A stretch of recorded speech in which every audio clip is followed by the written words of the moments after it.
Welcome to Toffee TV. It is the Tuesday topic. We want you to tell us what the Tuesday topic is, and we want it in a form of video, and Dan has done that. Hello, Ped and Baz from sunny Virginia. Question for the Tuesday topic: what do we as a club need to do to improve our media, the media's perception of us at the moment? Is it just simply a case of winning games and winning trophies, or is there a little bit more to it than that, do you think? A little bit fed up with the condescending attitude that the media have about us and the club. You know, we should be happy with our lot for finishing 8th. Wondered about your thoughts on the subject. Thanks very much for all your hard work, and keep up the good work. Up the Toffees. Nice one, Dan. Very good question. Very, very topical. Thanks for getting in touch with us. Thanks for saying such nice things. That's what we want every single week. We want people getting in touch with us. Widescreen. Makes it better in the edit. Looks better on the editing. Widescreen doesn't mean there's black bars next down the side. Widescreen. But that's what we want. We want you to give us the topics in form of a video. None of this just writing it. I want to see your face. If I'm here making a tit of myself, like I do most weeks, more in any other business, then I want you to send us a little video. All it takes is 30 seconds, like Dan there. Send it to our WhatsApp and it's done. We'll do the rest and you'll get in the video and you'll be part of our video, and that's what we want from everyone this summer. We want to just, there you go. Interaction, not just for the Tuesday topic but for the debate, and there'll be more shows where we'll be using it as well. We'll be doing a show where it'll just be your questions, little Q&A thing, and yeah, there you go. So it is topical because Allardyce, since the sacking of Sam Allardyce last week, all have been lining up to have their say, punches in the kidneys, and it's just from a fan's point of view, you know, certainly because we've been the ones been getting it most. It's been farcical, really farcical. It has. It's been. You had a good think about that, then? No, because I'm just thinking, it is bizarre how much, you know, how much stick fans have taken, or not stick, but how the way we've been, you know, painted as these ungrateful, you know, football supporters of the today. You know, we should be delighted to be 8th, and what more do Everton want, and all of this nonsense that some of these pundits and non-pundits and cricket players and black boxers and all of that bollocks have come out with. And it, you know, the frustrating thing for us is, hey, why should we just accept being 8th? Why can't we want to be number 1? Because it's a close. Why is it a closed shop? Who says it's a closed shop? Leicester went and won it a couple of years ago. Much smaller club than Everton. It was a closed shop when Man City decided to have a go. No, it was a closed shop when Tottenham decided to have a go. So you just go, that's bollocks for the start. That's the first thing, because it's up to teams to get better and better. It's difficult because they've got so much wealth and are put on telly so much, and the brands were big, but you have to grow that brand. So that's the first thing. And secondly, why is it acceptable for them to criticise Manchester United, the team that won 2 trophies last season? You know, European trophy. They got to an FA Cup final this season. They finished 2nd on 81 points. Yeah. The best, better than anybody else. Yet why is it okay for journalists and people in the media to say United fans deserve better than this? Deserve better than what? Man City have been unbelievable out of this world this season. United have got 81 points. They've won. If it wasn't for City, they won the league. It sounds a bit stupid, but you know what I mean. They're the best of the rest. They've got to a cup final, scored a lot of goals. Okay, they're not Alex Ferguson's free-flowing Manchester United, but they've still come 2nd. There's a lot of teams who'd swap with them. So why is it okay to criticise a team that has almost won a trophy, won 2 last year, and have finished runners-up to one of the greatest sides we've probably seen in the Premier League? Yet for Everton, who spent a lot of money in the summer, the brand of football we've played has been terrible. The stats show you how bad it's been. Why is it bad for us to say Yeah. we want to watch better. Why? And what you're saying out there is they're basing that on Manchester United from 3 or 4 years ago. Sir Alex Ferguson's Manchester United. 2013. So they're basing it on that. And for us, okay, I'm not expecting any journalists to say, well, 30 years ago Everton were brilliant. I'm not expecting that at all. I don't look at that.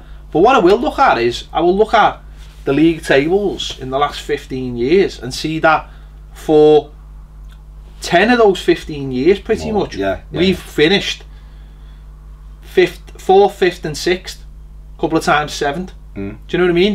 They're our position. We've been in the top 7. Yeah. They were our position. Well, more or less, we've been in the top 6. Yeah. So what we were in the top 6 for all that time, and when we were in the top 6, it was, well, it's the Sky 4. Yeah. So because we didn't see, this is the difference I would say between when we were in the top 6 and the top 6 now. The top 6 now, any of the top 6 can get top 4. Maybe apart from Arsenal. Yeah. But I think next season we'll see. But when we were in the top 6, we only did it once, and we never looked likely again, really. So that would be the difference. But we were in the top 6, and that was where, you know, we had seasons that looked like bad seasons, still finished 5th. Yeah. It's dead weird. Yeah, it was. And got to like a cup final. No one ever said we deserve better or deserve worse. We probably used to say we didn't deserve better, but it's only been two seasons in the last 4. Ironically, 2 Martinez seasons where we've finished outside the top 8. You know, so I think I would say so is it 3 times in the last 15 years I think we've not finished in the top 7, I think. Something like that. I think so. So actually, where we are at the moment is not where we should be. We should be higher. So, but going by their points, we don't deserve to be any higher. Like I've actually heard people, and it blows my fucking mind, going, well, that's where you should be, and that's where where do you think you won't finish any higher than 8th? And you're like, what the fuck are you talking about? Burnley just had the season of fucking seasons, and he finished what, 6 points ahead of us or something. We've had the worst season ever in our eyes, and if we'd beaten them twice, 5 points to finish the balls. All right, so if we'd beaten them, and you know, that's where the swing would be. Or if we'd be beating Arsenal twice, We'd have been beating Southampton and West Ham. No, but I mean, if we beat Burnley, if we beat Burnley once, the swing would be there, that we'd be above them. Arsenal, if we'd beaten them twice, we'd be above them. The point being is that so you're saying we should, like at the moment, technically 7th is probably where we should be, but that's a good platform to fight higher. It's just that we've had a really bad season, and Burnley had a good season. Let's see if they do it again next season. Maybe someone else will do it. I don't know, but you know, to say that we don't deserve to have a go just because we haven't won anything for a while, and Man United do because they're used to winning things, then how is that? Why is one set of fans more deserving than another? They're not more deserving, and I don't think any football clubs deserve more than another. You know, it's based on merit. All fans want to win things, so all fans have got the right to try and win things. And what the fuck's it got to do with you anyway?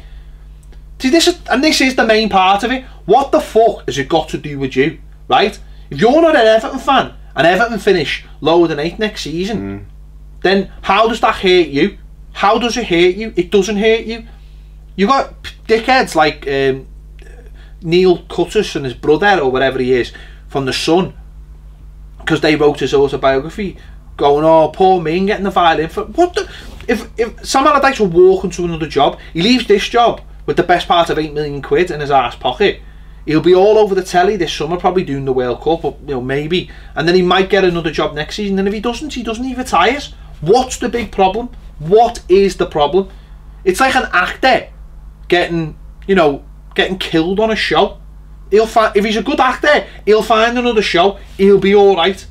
You know, what are you feeling sorry for? He isn't going to a food bank. He'll be alright. It doesn't matter about a food bank, whether he's going to a food bank. At the end of the day, we want to replace him, and that's the way it is, and it's got nothing to do with he kept Everton up and all that, because as we had established, when he actually took the reins, we were 13th. When we beat Huddersfield at the weekend, we were 9th. So, you know, we might have won those. Well, we did win under Unsworth. We might have beat Huddersfield under Unsworth. We probably would have done, and so we'd have been 9th anyway. So now I'm not belittling what Sam Allardyce done. He did what he did. He got some results, and Everton ultimately finished 8th, which is probably where we thought they'd finish. You know, if you looked at the squad, well, they should have really finished 7th, but Burnley were having a great season. But because we've decided that he's not the right man, what, you know, what did he write about Liverpool when he got rid of Rodgers? What more did he want? No, they didn't. What about that when they got rid of Dalglish, who won a trophy and lost another in a cup final? It wasn't what more did he want. It was, oh, you know, they have to do this and Liverpool have to do that. And you're like, just because a lot of your journalists are Liverpool fans, you can't weight it as like this is what should happen. They've won 1 League Cup in 12 years. So realistically, Liverpool aren't a big, well, they are a big club, but not a big team. Now they've started to have a resurgence, and they'll probably end up the season as European champions. But that's the way. That's how football changes. No one would give Liverpool any hope of winning the Champions League this season, or a lot of people wouldn't. When they could win the league. But when they brought Klopp, they brought Klopp in, Rodgers wasn't. He'd just come off a really good season. Oh, he'd come off the season before that, which was good. Then he finished 8th the next season.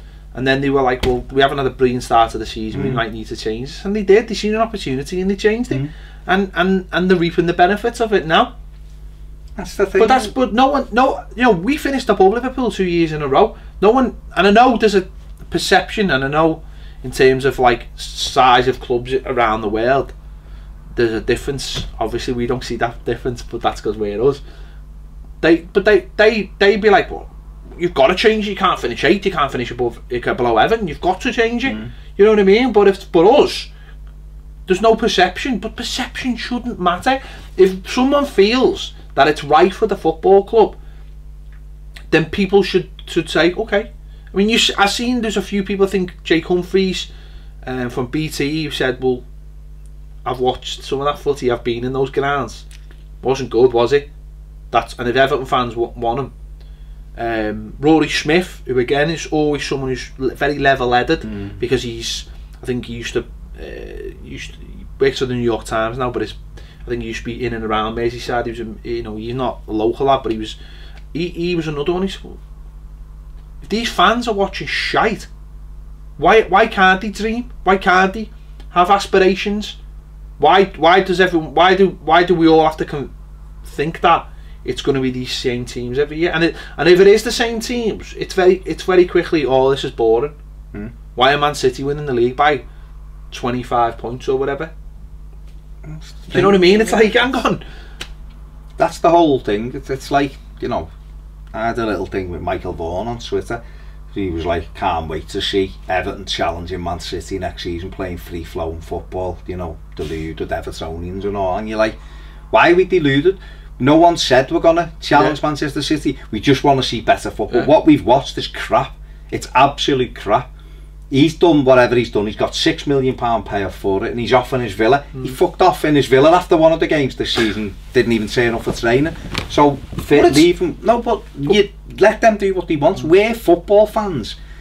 The idea, it's called a competition, and the idea of a competition is to try and win the thing.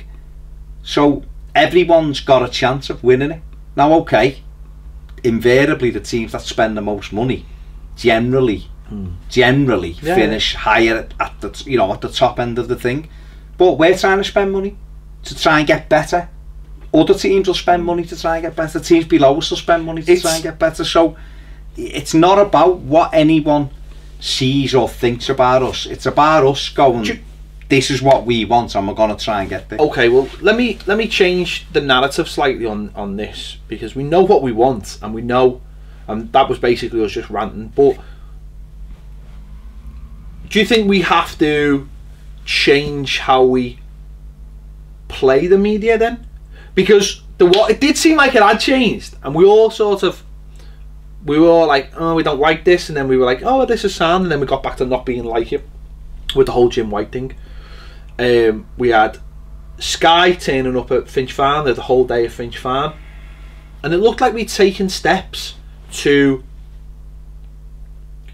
get more worldly in our media view. For so long it was all about Radio City, Radio Merseyside, the club, and there was no real effort to sort of try and be bigger than that. And then Farhad comes in, and the first thing he's doing is talking to Jim White, and Jim's on Sky and he's on TalkSport, two big influencers, whether you like it or not, are two big influencers.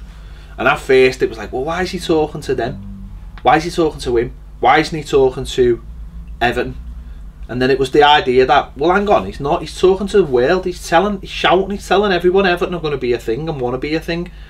Let Sky in, and Sky did the bits with, you know, All Day, and Carragher was there, and it was all nicely managed. And they were like, oh yeah, we'd like to bring Rooney in and all this. It was all really well managed. And then that sort of stopped. That stopped. And then Jim White is now being he's like one of our biggest critics. Like, he's like, well, if I don't get to talk to them anymore, then I'm going to throw everything at you. And you just wonder whether Everton need to start playing the media better. And I don't know how you do that without sort of... There was criticism of the Jim White. I suppose the only way you can do that is by everyone being on the same page, and certain stuff coming out. I know over on the John Blaine on the Everton Business Matters podcast, they're always talking about this chief engagement officer and having one voice that comes out the club, someone who controls the media, someone the media know to phone. No, well, phone him at the club, or I'll phone him at the club, or someone you, like Alan Myers used to do. Do you know what I mean? Someone that you can is the feel good face of the club, that the media know they can get on, who's relatable, who can talk to the club. And this is not a thing for Alan Myers, by the way. This is just the perception. I just think other clubs know how to use the media, and we don't. And then it seemed like we did, and now we've gone back to not have sort of fallen out of it because we didn't use it properly, and I think we got scared, or we got, I don't know, like Mashiri thought, well, we'll best not do this anymore. Do you know what I mean? But we don't do anything well.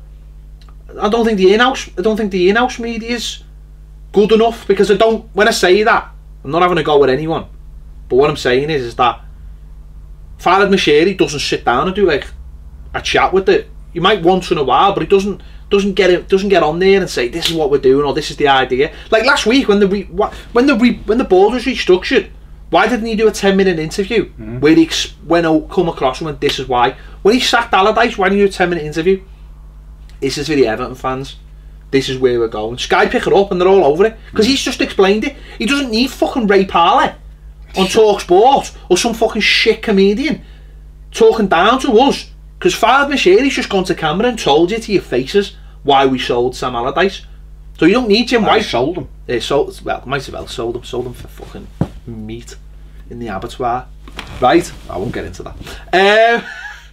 No, tell him why he sacked him. Yeah. Going on Everton TV alright, it's a nice sanitised place where he's not going to get any tough questions, but now and again you need that.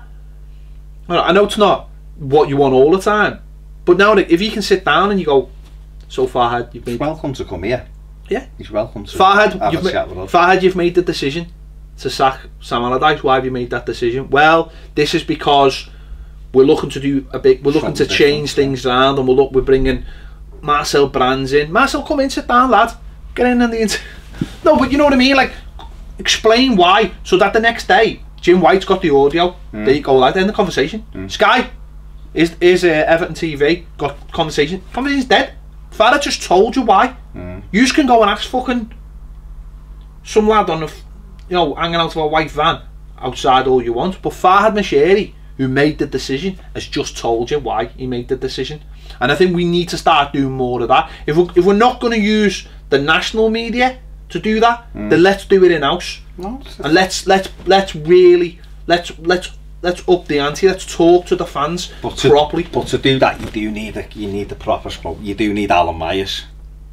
But you don't, do you? Because you don't. You do, because it's like you've just said. There's 3 or 4. No, I know. Sorry, let me just. But for that, you can just have Darren Griffiths asking the questions, because it's going to be sad. No, I just meant in terms of how we engage the rest of the media. But you're right, he should have talked, because it's about, if we always say it, you fill in the gaps.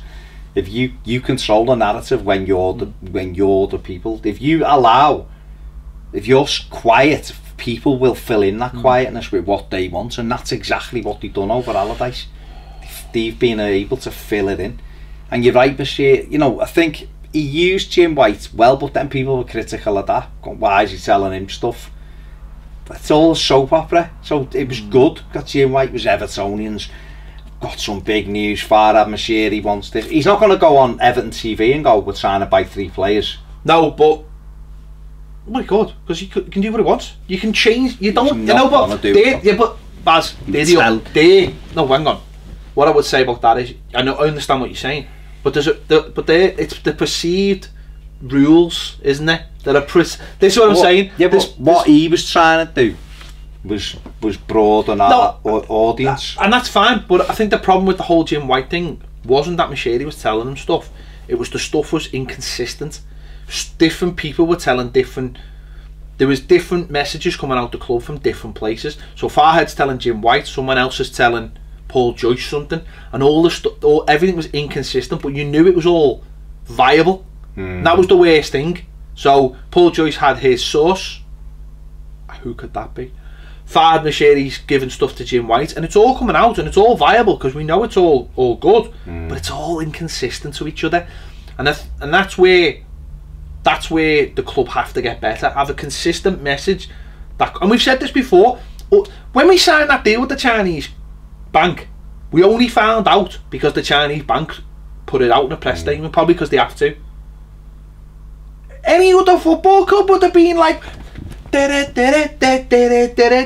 think they would have been singing Heartbeat, but Nick Berry bouncing. They would have gone on their website or their in-house TV station and done something on it. We've signed this deal, it's really good. It gives us the opportunity to do this and to do that, even if it's just like a 5-minute interview, like little chat or whatever. Do you know what I mean? It's like those opportunities that are positive get missed, and we wonder why the negative gets blown up. Because if you're not selling the positives, you know, then I just think at times and I know we've had this conversation before, but sometimes you've got to give the media what they want, and it's stories.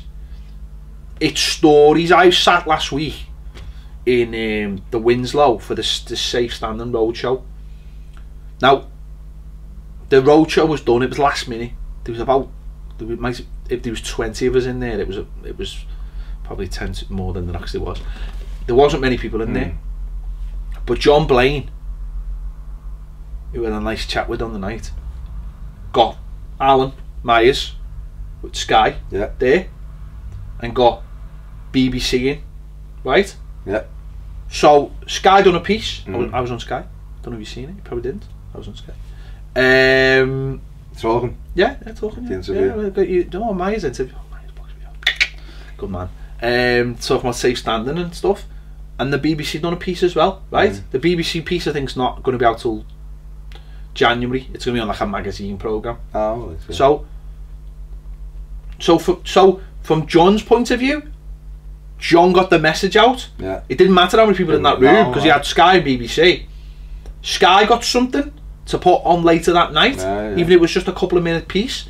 They use all that, and the producer can say, well, yeah, we can do a bit on this or that or whatever, because he asked me about the England squad, he asked me about safe standing, he asked me about Sam Allardyce being sacked, Marcel Brand's taking the job. Now the producer can go, well, we'll use whatever we want there. Sky took all that and they'll fill it and they'll do whatever they want with it. They'll use, especially this time of year. They'll use anything. They'll use anything. If you're giving them something to use, that's positive. Small story, big story, it doesn't matter. These Sky Sports News and Talk Sport and whoever else, they don't create anything. They rely, it's news. They rely on another, like us. You rely on a story to tell your story of the story. If you have a day where there's nothing, then that's the worst thing in the world, isn't it? Because you have to create something out of thin air. And I don't think Everton are good enough at creating no stories. Because if you ring up Sky and say, got something here, do you want to come down? Or you know, come down, we've got this thing, they'll be there. They'll film it, will it go out? I don't know, something might break. I've had it loads of times where BBC have rung me like 5 Live and gone, like, can you come on tonight? Yeah, we'll ring you, but oh sorry, can't get you on because this story's broken, it's big now. Okay, you understand that? Yeah. You've got to start like having more of a presence to appease, I think is the right word. We need to do something because there's a lot of negative press with us for whatever reason, whether that's signing big players to give them big stories might be one way, like you've just said, give them little stories when they need a filling, treat them better when they come down. I don't know what it is, but we have to start doing that. I think the big stuff, until we can start winning stuff, yeah, that's a big thing. It's and make them want to come and pick up our stories. That's when you've got to be creative. We do have to be creative, but we are gonna, for it to change the perception of that, we probably do have to go and buy that player that people didn't expect. Yeah. Because we spent a lot of money, but if you really bought, that's that kind of viewpoint, isn't it? Yeah. Do you know what I mean? You look and go, now they were all a bit excited last summer when we were spending money. We were on a lot and people were going, Everton are the dark horses for this and that. And it didn't work out like that, obviously. But if we done that, say we got Danny Rose, say we bought Danny Rose, that'd be quite a big story, alright. It's not like we've taken him out of Tottenham's first team, but Spurs ideally would have wanted him to stay. They offered him a contract, he hasn't signed it. If we got someone like a Danny Rose or Wilf Zaha, if we went and got bought Wilf Zaha from Palace for 50 million or something, that's a big story because he's a player who's been linked with a lot of big clubs. Everton, when Everton have just gone and bought him, he's gone to Everton. It's a story that makes other people go, actually, what they're doing, they've got him and they've got him and they've got him, they've got a new man, they're playing this way. It makes them interested in you.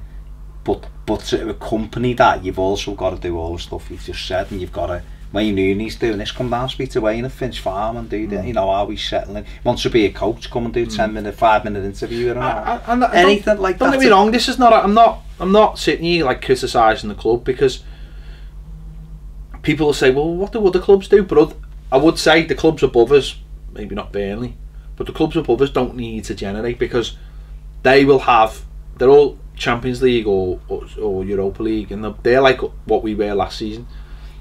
They generate that just by being in competitions, just by having press conferences every 3 days and those kind of things. And a lot of them have got big followings anyway. And next season's probably gonna be a lot quieter for us. So you've got to make noise, and that can be loads of things. As I said, that can be your in-house stuff being good, like interviews, but also quirky. Not only interviews, but you can do quirky stuff as well. You create a good YouTube channel and put good YouTube videos out there, they'll pick it up. I seen something last week from Man City did something. They did something on their YouTube channel, and I think Sky picked it up because it was so like clever, and you know, it showed like a funnier side of the players or whatever. You do something interesting. That Sky go, oh, have you seen this? Oh, it's gone. This has gone viral or something. This video's gone viral. Oh, we need to show it. It's things like that I think help. It all helps. It all helps that positive image. I think Everton at times don't, but the YouTube channel's quite frankly fucking awful. It's so half-hearted in its approach to things. It's fucking, honestly, it's so hard. It's like, well, we'll do this one thing and then we won't do it again. It's like, no, have a regular schedule every week of like things, you know what I mean, that you're gonna do. Man City have videos and loads of videos and loads of good videos and they get the players to do stuff. And it's like, I think at times we're like too scared to ask our players to do things. You know, Man City will go, this video, it's going to be a laugh, and the players go, well, I'll do it, and then they do, and they go, that was a laugh, let's do this. We're like, oh, you know, let's sit them down together and like, no, let's go and do something, have a bit of a laugh with people and get that out there. It's so shit when like Man City and Man United have just like Man City's got a million followers. Like Man United have only just, I think, only got theirs going recently. I think theirs has got 1 million now.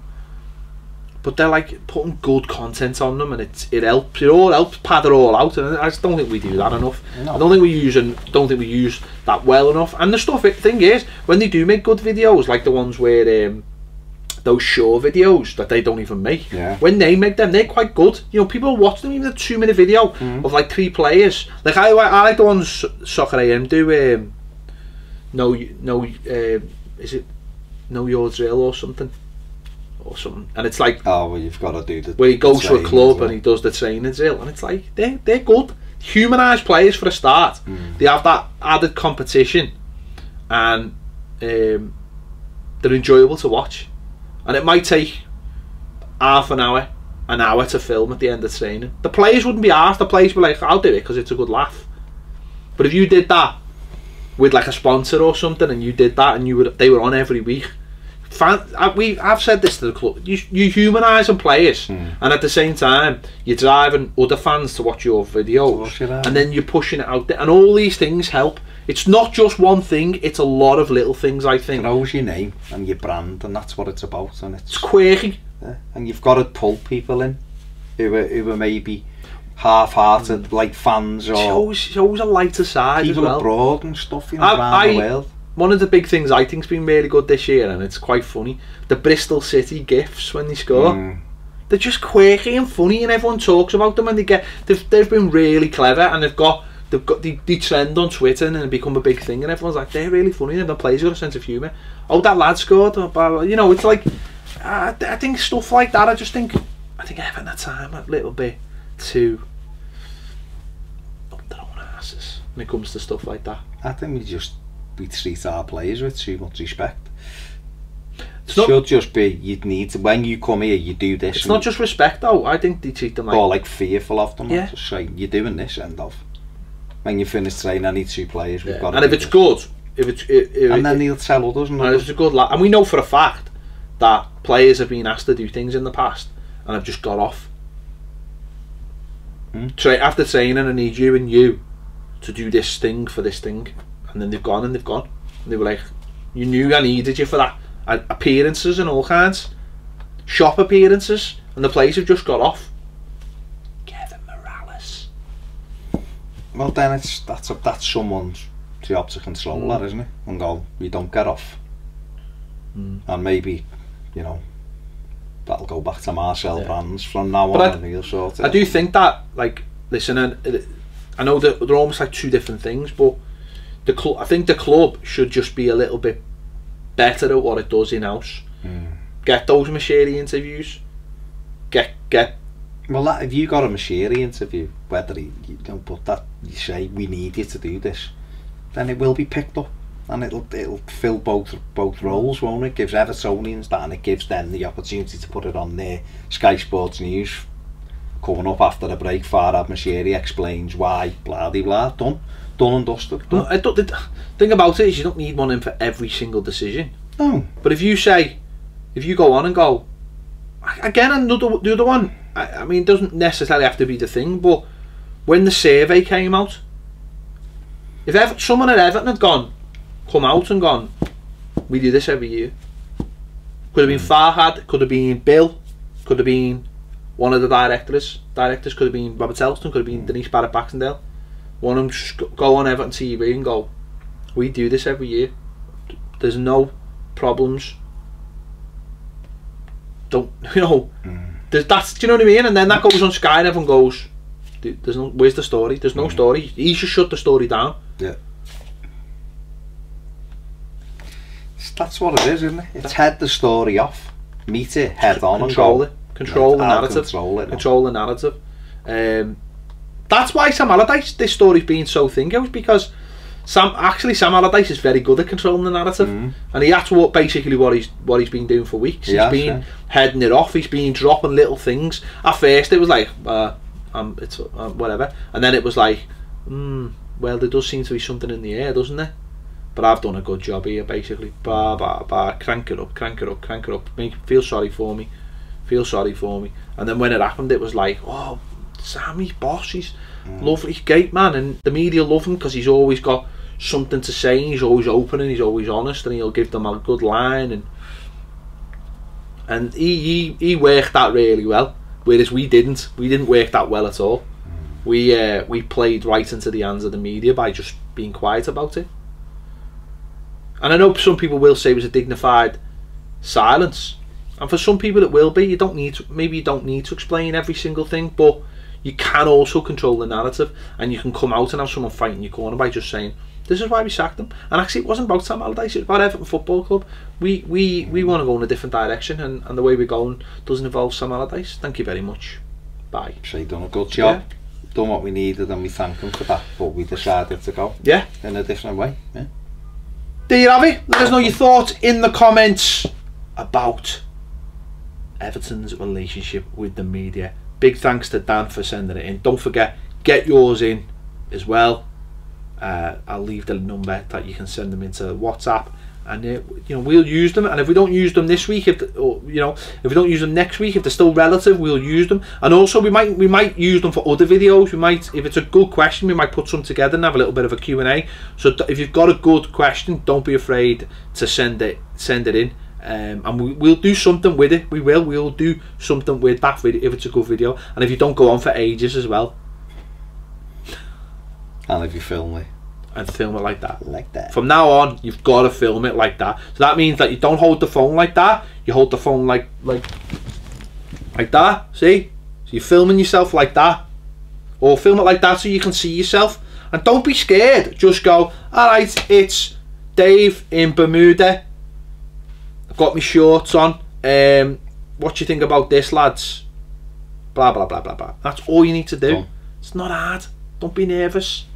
Name where you are and your question or your topic or your debate or moaning or something. I don't know. There you have it. Thanks for watching Toffee TV. This has been the Tuesday Topic. We'll see you later.